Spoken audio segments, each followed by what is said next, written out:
Donc ne venez pas me dire dans les commentaires « Ah, c'est moche ». Oui, je sais, s'il y en avait eu des belles, j'aurais pris des belles. Je me nomme Merlin. S'amuser avec son cerveau, ça peut être très très dangereux. Je suis bien d'accord avec vous. Mais qui êtes-vous donc Je me nomme Merlin. S'amuser avec son cerveau, ça peut être très très dangereux. Non, je discutais avec l'ordinateur.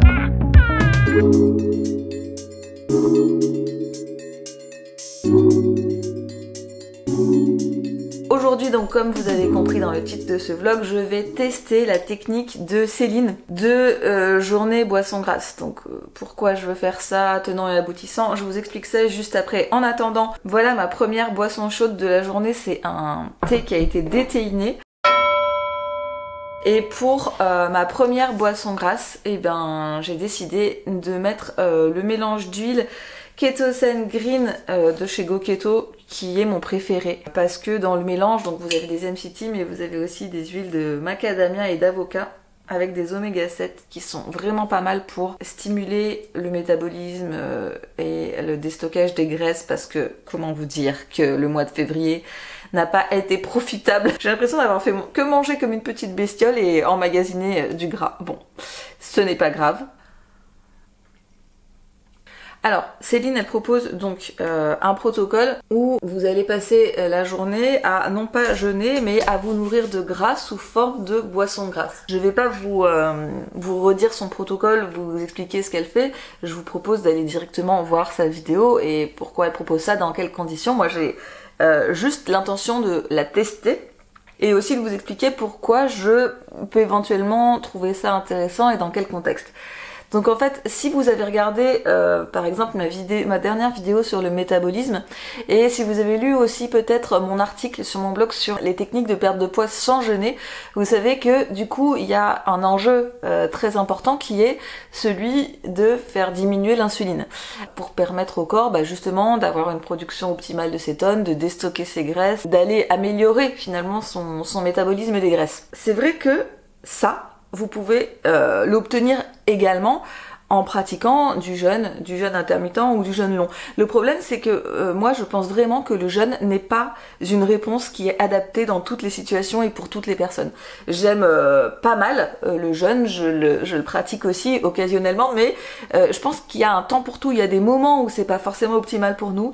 Il y a des moments où notre métabolisme il est pas prêt à ça. Je vous le dis tout le temps, mais je vais vous le répéter. Il y a des personnes en fait qui ont des blocages métaboliques qui font que c'est pire de jeûner. Et il y a des situations où c'est pas indiqué en fait, tout simplement. Et je pense que c'est bien de proposer une solution alternative. Et donc, ce que je trouve très bien avec la technique de Céline, c'est que comme les matières grasses ne stimulent que très peu la production d'insuline, on va tout au long de la journée être nourri par des matières grasses, donc on va pas être dans une dynamique de privation, de jeûne, de faim, de restriction, mais en même temps, on va stimuler très peu l'insuline, ce qui va faire que le métabolisme des graisses peut être stimulé. Alors il me semble que Céline propose de consommer entre 5 et 6 boissons grasses réparties tout au long de la journée.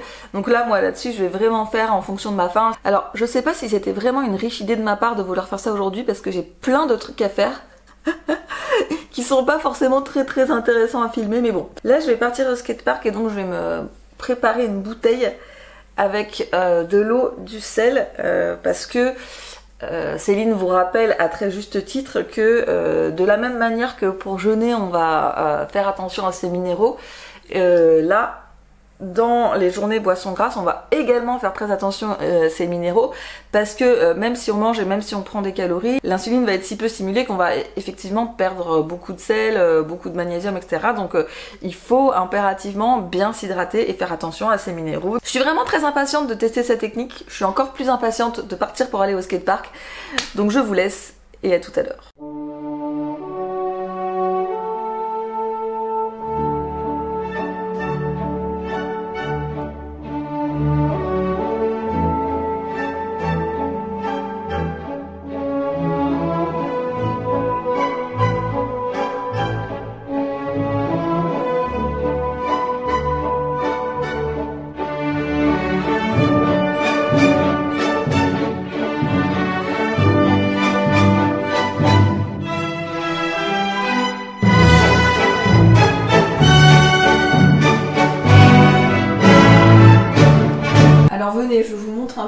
chambre c'est un peu en transition parce que, je sais pas si vous vous souvenez, ici il y avait mon lit, je l'ai vendu.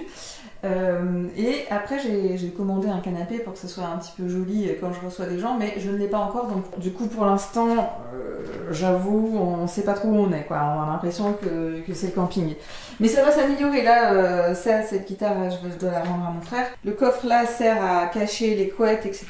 Et puis là je voudrais en acheter un deuxième justement pour cacher les trucs dans la journée. Et puis ensuite quand j'aurai rangé tous les fourbis qui se trouvent ici, ben ça serait presque bien ici. Là, il est 10h30 et je m'apprête à prendre du coup ma deuxième boisson grasse. Du coup ici c'est un Rooibos orange cannelle dans lequel j'ai choisi de mettre du beurre de cacao. Donc là j'ai 30 grammes de beurre de cacao pépite. J'en profite du coup puisqu'on parle de mail pour vous dire que quand vous m'envoyez une demande de mail pour un coaching, c'est normal si je vous réponds pas tout de suite. D'abord parce que les demandes de coaching je les traite dans leur ordre d'arrivée. Et comme je prends pas beaucoup de coaching parce que je ne veux pas faire du coaching à la chaîne, je pense que c'est profitable pour personne. J'en prends pas plus qu'un certain nombre par semaine et par mois pour pouvoir suivre les personnes correctement. Et comme je n'ai pas de calendrier de réservation des séances en ligne, en fait quand je traite votre demande, je regarde vos motivations, ce que vous m'avez écrit, je vous propose éventuellement des dates, j'attends que vous me répondiez et une fois que la date elle est réservée, je passe à la personne suivante. Vous comprenez bien que quand vous m'envoyez un message, en fait je peux pas vous répondre tout de suite. Si vous n'avez pas de réponse dans les 10-15 jours, bon là c'est pas normal, mais par contre voilà, je réponds jamais tout de suite. Également, si vous faites une demande, pensez quand même à parler de votre situation, de vous présenter, dire pourquoi vous voulez faire ça. Parce que quand vous m'envoyez un mail d'une ligne avec écrit bonjour, je voudrais un coaching, appelez-moi à tel numéro, merci. C'est gentil à vous de me faire cette demande, mais en fait moi il faut que j'en sache un peu plus déjà parce que je vais pas appeler à chaque fois toutes les personnes qui éventuellement veulent un coaching pour voir si c'est possible. Je peux pas faire ça, donc il faut vraiment que vous vous présentiez, que vous expliquiez vos motivations et votre situation et c'est ça qui va faire que derrière je vais vous proposer ou pas de faire un coaching avec moi parce que c'est pas pour tout le monde le coaching, tout le monde n'en a pas besoin. Moi j'ai pas la capacité d'accompagner tout le monde non plus, j'ai pas les compétences pour accompagner tout le monde. Il y a des gens qui ont des situations bien précises médicales et moi il faut que j'évalue si c'est possible pour moi aussi. Parce que je prendrai pas de risque avec votre santé juste pour de l'argent, vous voyez. Donc je vais répondre à ces mails après. Il faut que je passe au magasin parce que j'ai 2-3 courses à faire et j'ai des colis à récupérer. Et je vous retrouve après.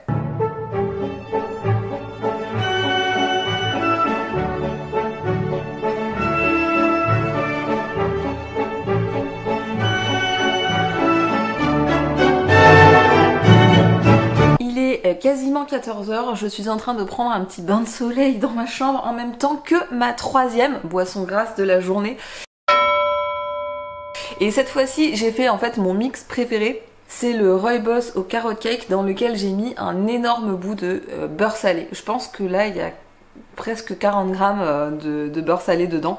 Et moi, le côté boisson sucrée et goût salé du beurre, perso, j'adore. D'ailleurs, c'est un peu marrant parce que j'avais pas prévenu Céline que j'étais en train de faire sa journée boisson grasse, mais elle m'a appelé, donc on s'est eu au téléphone et donc je lui ai dit que j'étais en train de le faire. Je suis allée faire une petite balade, je suis passée au magasin récupérer des colis qui étaient arrivés pour moi et il y a un certain nombre de choses que je voulais vous montrer parce que c'est tellement mignon. Alors il y a des trucs que j'ai reçus aujourd'hui, d'autres que je n'ai pas reçus aujourd'hui, mais je voulais tout vous montrer en même temps parce qu'en fait c'était tellement des attentions extrêmement mignonnes, extrêmement gentilles que je voulais vous les montrer en fait. Le premier truc que j'ai reçu chronologiquement c'est Loïse qui me l'a envoyé et c'était trop cool parce que en fait et elle m'a envoyé 2 petites stevia de la marque Sweet Leaf parce que moi j'adore cette marque. Il y en a une à la noisette et une à la noix de coco. Le truc c'est qu'elle n'a pas mis que ça dans le paquet. Et il y avait une petite carte très jolie et avec il y avait un petit cadeau mais genre j'ai adoré. C'était dans une petite trousse comme ça et c'est des couverts en bois et moi c'est trop bien parce que bah, au magasin j'ai jamais rien pour manger et là en fait il y a la fourchette, le couteau, la cuillère, il y a même un petit goupillon pour laver des trucs et une paille en bois, donc c'est trop cool. Franchement Loïse, même si je te l'ai déjà dit, je te le redis, j'étais trop touchée à la fois par les stevia et par ça qui n'était pas prévu, par le paquet, par toutes les attentions, franchement c'était vraiment hyper chouette. J'ai reçu de la part de quelqu'un qui lit mon blog et qui s'appelle Hélène du coenzyme Q10. En fait elle l'avait acheté pour elle mais elle le supporte pas et très gentiment elle me l'a envoyé. Moi effectivement j'en consomme pas tout le temps mais de temps en temps et ça coûte assez cher, donc en fait je suis très contente qu'elle me l'ait envoyé. Donc Hélène, pareil, merci beaucoup pour cette attention. Alors j'ai reçu un troisième cadeau et ça je l'ai pas du tout ouvert parce que je voulais absolument l'ouvrir avec vous.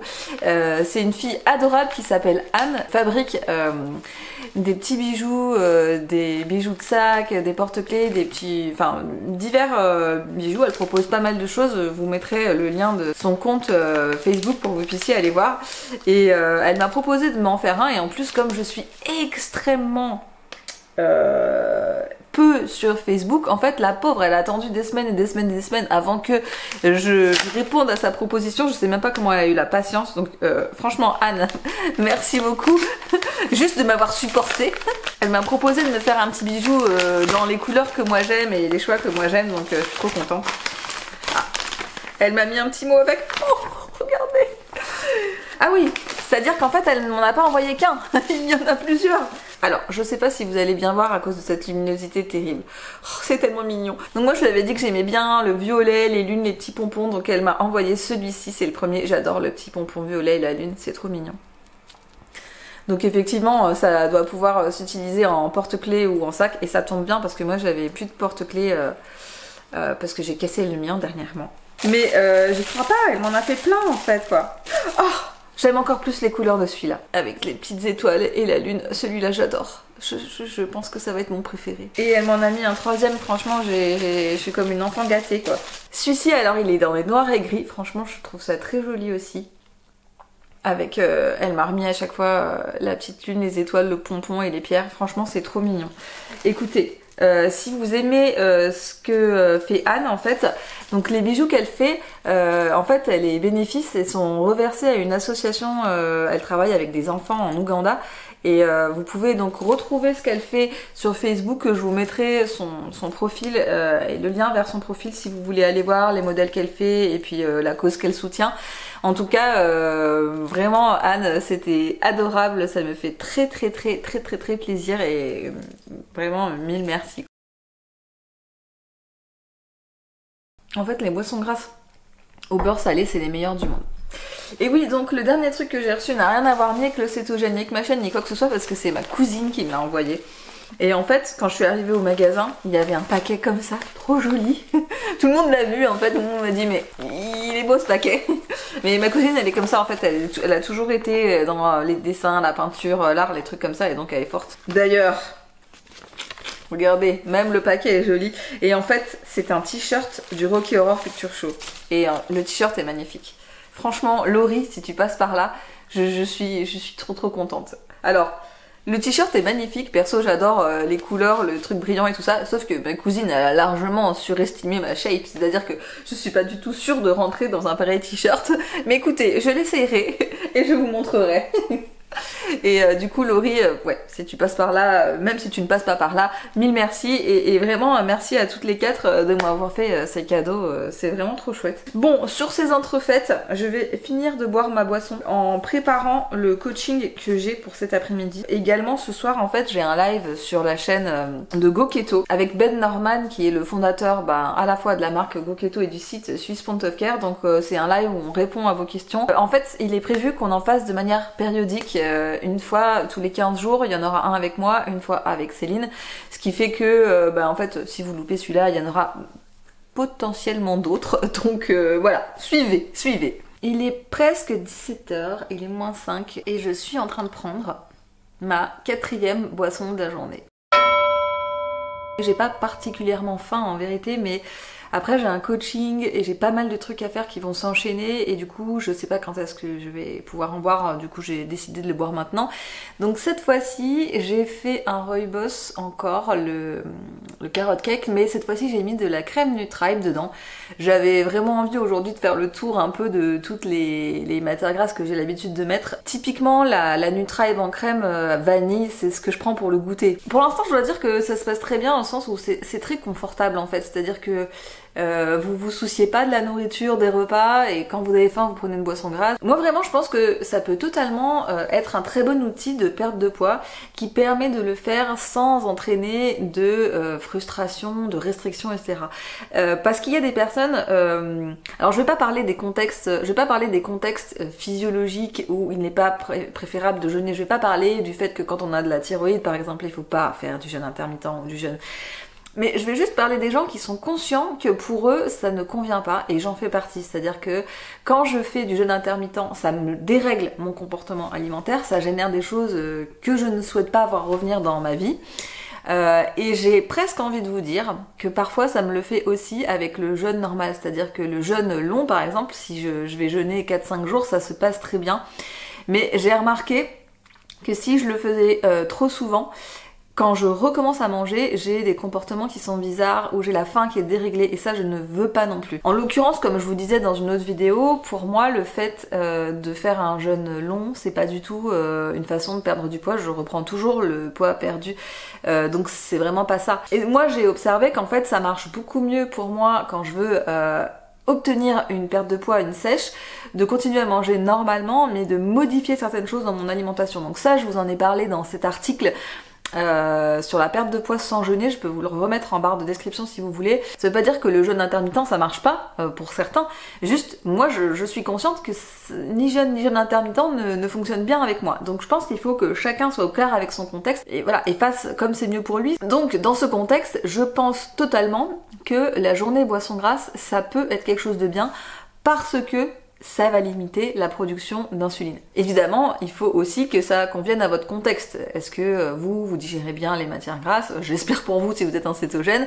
Est-ce que vous n'avez pas de porosité intestinale? Est-ce que vous digérez bien tout ça? Parce que si c'est pour que tout aille aux toilettes, c'est pas souhaitable non plus. Je pense aussi que ça peut être un moyen d'aider à stabiliser la glycémie.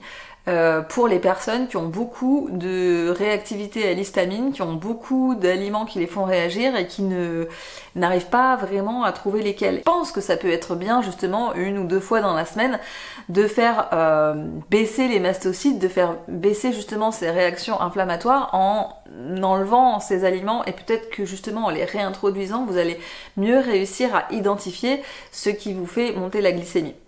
Et enfin, et je pense que je vous en ai parlé en début de journée, mais vraiment, il y a beaucoup trop de gens, et j'en vois plein en coaching, je vous jure, qui en plus prennent un coaching avec moi pour ne pas m'écouter. Et c'est ça que je comprends pas. Je sais pas, je trouve que mes tarifs sont quand même assez chers pour que si vous décidez de payer pour un coaching avec moi, écoutez ce que je vous dis, enfin je sais pas. Et donc je comprends pas, mais je leur dis, si votre glycémie est déréglée, le jeûne c'est pas une technique pour la réguler sur le moment. Ça va peut-être réguler vos chiffres. Sur le long terme, non, quand vous allez recommencer à manger, il n'y aura pas de changement. Parce que le fait de faire du jeûne intermittent ou du jeûne quand la glycémie est déjà déréglée, parce que justement il y a une inversion du cortisol, parce que justement il y a une mauvaise adaptation, parce que c'est les glandes surrénales qui prennent le relais, pour toutes ces raisons-là, en fait, si votre glycémie est déréglée pour ces raisons-là, le fait de jeûner ne va pas résoudre ces problèmes et peut les exacerber. Je crois qu'il y a certains d'entre vous qui m'ont demandé si je pouvais faire une vidéo sur pourquoi justement le jeûne n'est pas une technique d'adaptation, et j'avais vraiment envie de la faire, je pense que je vais la faire. Je vous laisse parce que je bavarde, mais mon coaching va commencer.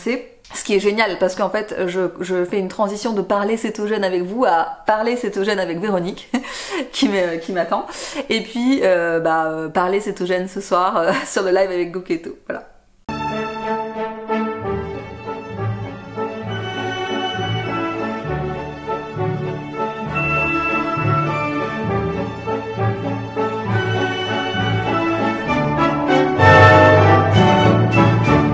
Bon, il est 19h30, je suis en train de prendre ma 5e boisson grasse de la journée. Et en fait je me suis rendu compte que je me faisais troller à un truc de débutant qui est que en fait je faisais une trop grosse boisson grasse et que du coup j'arrivais pas à la boire et que du coup il restait du gras à chaque fois que je buvais pas et qui faussait un petit peu les comptes. Donc là je me suis fait vraiment une toute petite boisson que j'ai bourrée de gras et comme ça je suis sûre que je vais la boire. En fait, comme dans ma dernière vidéo, vous avez été à ma grande surprise assez nombreux à être intéressés pour que je vous parle de mes fameuses chaussures. Et ben j'ai décidé que j'allais vous en parler maintenant plutôt que de faire une vidéo à part qui serait bizarre. Alors, précaution oratoire d'abord, je vous préviens, ces chaussures sont moches, je le sais, donc ne venez pas me dire dans les commentaires « Ah, c'est moche !» Oui, je sais, s'il y en avait eu des belles, j'aurais pris des belles. Il se trouve que c'était les moins moches que j'ai pris. Dans la famille du minimal footwear, il y a plein de marques. Je pense que sur la liste qui est donnée par Cathy Bowman dans son livre, il doit y avoir entre 15 et 20 marques. Donc moi j'ai choisi une paire de la marque Vivo Barefoot qui ressemble à ça. Donc bon, de base c'est pas si horrible, hein, c'est ni moche ni joli, mais c'est à dire que moi normalement je suis très difficile sur les chaussures, je n'aime que les Doc Martens ou à la limite les escarpins, mais j'aime les Doc Martens avec des très grosses semelles qui sont lourdes, et en fait c'est exactement tout ce qu'il ne faut pas. C'est à dire que quand on achète des chaussures en vue d'adhérer en fait à ce mouvement du minimal footwear, elles doivent répondre à un certain nombre de critères, au nombre de 4 il me semble, qui doivent permettre à votre pied et à l'ensemble de votre corps d'avoir de la mobilité, de pouvoir faire des mouvements, de pouvoir se déformer sur les surfaces. Et croyez-moi, les Doc Martens ne répondent pas du tout à ces critères. Alors le premier critère, il est un critère auquel quasiment aucune chaussure au monde ne répond, qui est qu'il ne faut pas qu'il y ait de talons. Alors, vous prenez des chaussures, même pour hommes, en général, il y a un talon. Même s'il est léger, il y a un talon. Et en fait, ça provoque une certaine déformation parce que ça met le pied toujours dans une position légèrement comme ça déforme le mollet. Et comme je vous expliquais dans ma vidéo sur le mouvement, ça va faire que certains sarcomères disparaissent, d'autres s'ajoutent, et peu à peu, en fait, la forme du muscle va changer, la mobilité va changer aussi. Donc, c'est important qu'il n'y ait pas de talon. Donc, cette chaussure-là n'a pas du tout de talons. Vous remarquerez d'ailleurs que même dans les chaussures pour enfants, il y a des talons, même s'ils sont petits. Le deuxième critère, auquel ne répondent pas du tout les Doc Martens, et surtout pas celle que moi je choisis, est que la semelle doit être fine et déformable. Alors moi, sur mes chaussures normales, je veux dire, la semelle est énorme, extrêmement lourde, donc non seulement elle se déforme jamais, mais en plus, comme elle est lourde, le pied la porte, à chaque fois la jambe la porte, enfin c'est un calvaire. Là, en fait, vous avez une semelle qui est très fine et que, regardez ce que vous pouvez faire avec la chaussure. Si vous pouvez faire ça avec votre chaussure sans l'abîmer, c'est déjà beau. Donc là, c'est prévu pour ça, hein, c'est prévu pour pouvoir quasiment les enrouler sur elles-mêmes, ces paires de chaussures. En plus, ça c'est additionnel, mais comme elles sont en matériaux naturels, c'est hyper respirable, ça fait qu'on n'a pas chaud dedans, on n'a pas non plus en fait tellement froid, mais enfin vraiment c'est quand même hyper agréable à porter. Et donc c'est aussi prévu pour que ça se déforme en fait facilement et que le pied soit pas toujours à plat dans la même position. Le troisième critère, c'est qu'il faut qu'il y ait de la place dans la shoebox, quoi, dans cette partie-là de la chaussure. Dans beaucoup de chaussures, en fait, surtout nous pour les femmes qui sont serrées, pointues, mais pour les hommes aussi, hein, et qui font que en fait le pied et surtout le pouce, enfin tout est ramené comme ça vers le bout. C'est hyper mauvais. C'est pour cette raison et aussi pour la raison des talons qu'il y a plein de femmes et d'hommes qui développent ce qu'on appelle la luxe valgus et que moi j'ai. Donc en fait il faut normalement que y ait de l'espace pour les doigts de pied, que les doigts de pied puissent bouger à l'intérieur de la shoebox, quoi. Et le quatrième critère, je suis plus trop sûre, mais il me semble que c'est en rapport avec le fait qu'il faut pas non plus qu'il y ait trop de place en hauteur dans la shoebox, parce qu'il faut pas que complètement le pied se balade, parce que sinon ça déforme la façon dont vous marchez. Par exemple, typiquement dans les Doc Martens, il y a une grosse bogue au bout, et comme en plus la chaussure est lourde, le pied en fait va d'abord taper le haut de la chaussure et puis ensuite porter la chaussure, et en fait ça déforme la démarche, ça déforme la façon dont nous marchons.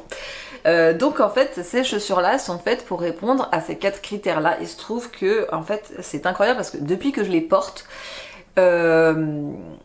j'ai beaucoup de mal à reporter mes autres chaussures. C'est-à-dire que dès que je reporte mes autres chaussures, ne serait-ce que quelques heures pour aller faire du shopping ou quoi, j'ai mal à la jambe, j'ai mes douleurs à la jambe qui reviennent. Je sens en fait que ma mobilité est réduite parce que ça me gêne dans l'arrière du talon, dans le devant, dans le côté. En fait, je sens toutes les limitations à ma mobilité qui sont mises par mes chaussures qu'avant je portais et je trouvais ça complètement normal. Donc en fait ça j'aime pas esthétiquement, ça me plaît pas, mais par contre c'est ce que je porte la majorité du temps, surtout au travail, parce que de toute façon au travail on est moche, et c'est ce que je porte pour mon confort. Alors ces chaussures elles m'ont coûté 200 € environ, donc ça fait cher pour des chaussures moches, mais c'est très clairement le meilleur achat de mon année 2020. Sur ces bonnes paroles, je vais me dépêcher de finir ma boisson et de me préparer pour le live Go-Keto. J'espère que je vais en retrouver un certain nombre d'entre vous dans ce live. Et on se retrouve après pour faire un petit bilan de la journée. Il est 21h30, le live avec Go-Keto vient juste de se terminer et c'était trop cool.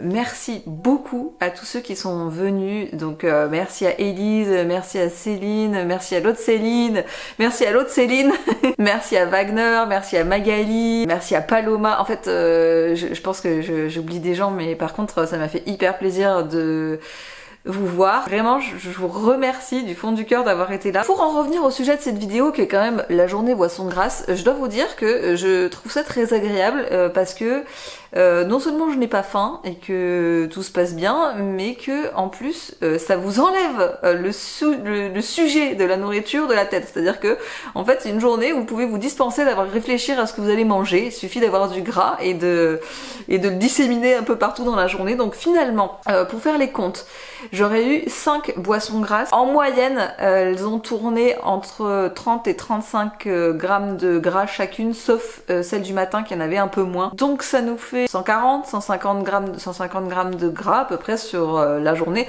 Donc évidemment, je suis d'accord avec Céline qu'on ne peut pas parler de jeûne gras, parce que à partir du moment où vous mangez 150 grammes de gras, soit un petit peu moins de 1500 calories, c'est tout sauf jeûner. Je me suis pas sentie en baisse d'énergie, je me suis pas sentie différente de d'habitude et j'ai hâte de voir comment je me sens demain matin. On est le lendemain, il est 7h30 et il est temps du coup de faire le petit débriefing de la journée. Première chose, ça ne m'a pas déréglé le transit, tout était normal ce matin. Je pense que c'est quand même intéressant de le souligner. Deuxième chose notable, en prenant ma glycémie et ma cétonémie, elles étaient pas très bonnes ce matin, mais j'ai très mal dormi. J'ai eu un sommeil épouvantable parce qu'hier j'ai fait beaucoup trop d'écran. Et hier il y a eu le coaching, la préparation du coaching, il y a eu surtout le live, parce que même si ça m'arrive des fois d'utiliser mon téléphone le soir comme tout le monde, c'est pas en continu avec de l'attention continue. Là en fait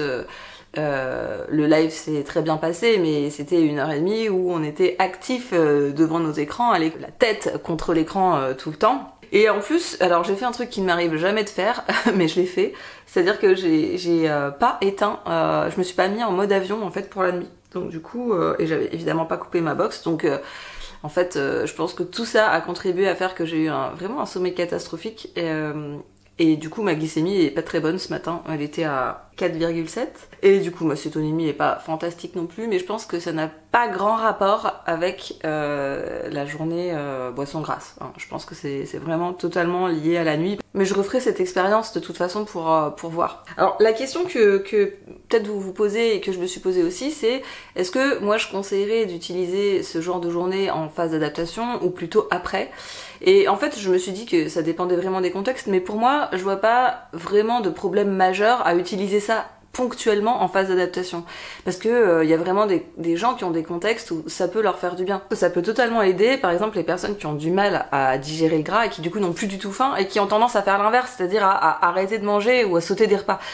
Prenez le contre-pied en fait, c'est-à-dire n'arrêtez pas de manger complètement, mais essayez peut-être de faire ce genre de protocole, parce que comme ça continue à vous habituer à consommer du gras, ça continue à stimuler les selles biliaires, les enzymes digestives qui sont nécessaires à digérer le gras. Je ferai pas ça longtemps, c'est-à-dire que je ferai pas ça toute une semaine, parce que il faut quand même que le corps digère de la viande, il faut quand même que vous ayez des nutriments dans le reste de votre alimentation. Donc pour moi c'est quelque chose que je ferai plutôt de manière ponctuelle, mais qui me semble vraiment pas inintéressant quand on a de la résistance à l'insuline, quand on a de la réactivité à l'histamine, quand on a de la porosité intestinale, quand on est dans une démarche après de vouloir perdre du poids mais que on n'a pas envie de jeûner. Voilà, tout ça me paraît être des contextes intéressants où on peut utiliser ça, donc vous pouvez remercier Céline de son invention. Alors il y en a qui diront oui, elle a rien inventé, ça s'appelle un jeûne gras.